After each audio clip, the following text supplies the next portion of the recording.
So last week we saw Wally the Wizard doing stand up at the Yawning Portal in Waterdeep. And he told a few jokes that really bombed. And there was a couple of ne'er-do-wells down in the front row that were really just kind of giving him a hard time.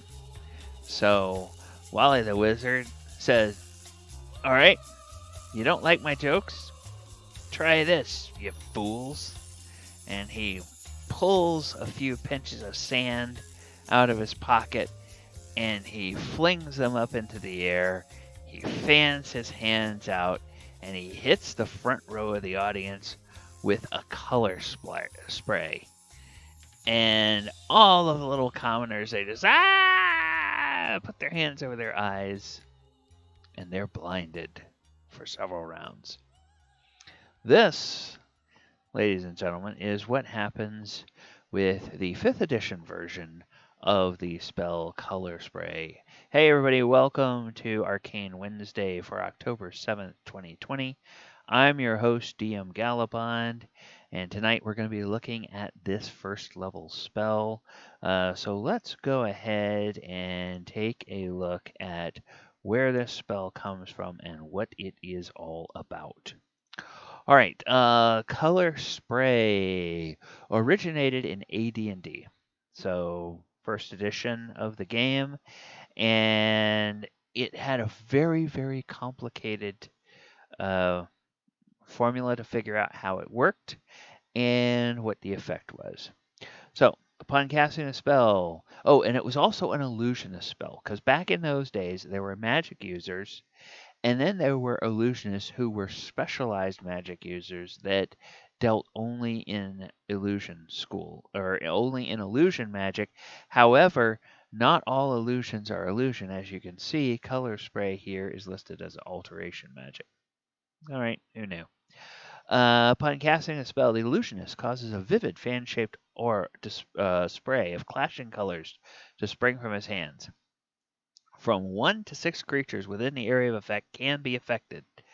Spellcaster is able to affect one level or hit die of creatures for each of his or her levels of experience. Affected creatures are struck unconscious for 2 to 8 rounds. Now, so this is kind of weird. So you can affect the second sentence needs to be modified a little bit. You're able to affect one level or hit die of creatures for each of his or her levels of experience up to 6. And then if you're higher than a 6th level caster, you're still only going to get 6 people. Okay, affected creatures are struck unconscious for 2 to 8 rounds or 2d4 rounds if their level is less than or equal to that of the spellcaster. Okay, this is where you get out your slide rule and try to figure out what all of the effects are. If the level of hit dice is 1 or 2 greater than the illusionist, they are blinded for 1d4 rounds. And if they are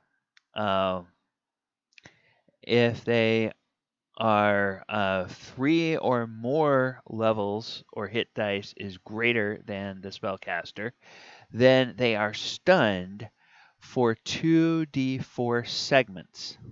Now, what's a segment? Well, a segment, as you can see, it takes one segment to cast the spell.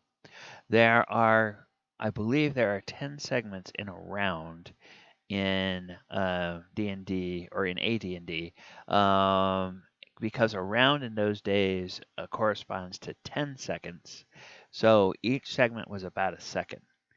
And so what that means is you will not stun them for an entire round, but you may stun them long enough for one of your party members to do something about it if their action takes place within 2 to 8 segments of your action. You see how complicated this is?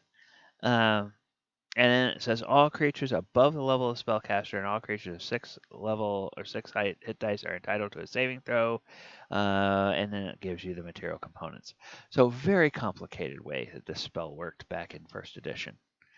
Let's go to second edition and see how it worked here. 5 foot by 20 foot by 20 foot wedge. Casting time 1. Again, 1 segment because they still had segments. And cause vivid fan shaped from 1 to 6, 1d6 creatures. All creatures above caster level or 6 hit dice are entitled to a saving throw. So then it's again same effect. Equal to or lesser than spellcaster's level, struck unconscious for 2d4, 1 to 2 greater, blinded for 1d4 rounds. And now they did clarify this a little bit. 3 or more greater than that of the spellcaster are stunned for 1 round. So just make it a full round. Don't deal around with durations of segments. I think that whole mechanic of duration of segments was pretty unpopular and caused a lot of confusion among players, so they just did away with that in 2nd edition. All right. So color spray in 3rd edition. Now you notice that 1st edition it was alteration. 2nd edition it is alteration. 3rd edition it is now illusion. All right. Vivid cone of clashing colors. And then, now this time, the effect is not based on anything about the target's relation to the caster. It's just strictly based on the target's hit dice. This is starting to get a little bit more manageable here. So the target is 2 hit dice or less. They're unconscious, blinded, and stunned for 2d4 rounds. Then stunned and blinded for 1d4 rounds, and then stunned for 1 round. Okay, so they're stacking effects, and all 3 effects hit the low-level creatures, and the durations all stack as well. So 3 to 4 hit dice, the creature is blinded and stunned for 1d4 round, and then stunned for 1 round. And 5 or more hit dice, creature is stunned for 1 round. Sightless creatures are not affected. Okay, then in 4th edition, once again, a little bit different. Brilliant blast of flashing colors, springs from your fingers, knocking nearby enemies senseless. Each creature in blast attack is intelligence versus will. It deals 1d6 plus intelligence modifier damage, radiant damage, and the target is dazed until the end of your next turn. And then finally in 5e, what does it do? Dazzling array of flashing colored light springs from your hand. Roll 6d10. Total is how many hit points of creatures your spell can affect. And creatures in a 15-foot cone originating from you are affected in ascending order of their current hit points. So in that case, it works very similar to the sleep spell. Sleep spell starts with the lowest creature with the lowest hit points and works its way up. Same with color spray. Starting a creature has the lowest current hit points. Each creature affected by the spell is blinded until the end of your next turn. Subtract each creature's hit points from the total before moving on to the creature with the next lowest hit points.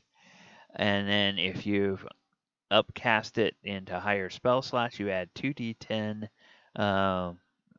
hit points for every spell slot second or higher. All right. So that is the history of color spray. Hey, in the comments below, let me know about a time that you really saw an effective use of color spray in a game. It doesn't have to be 5th edition, it can be an older game.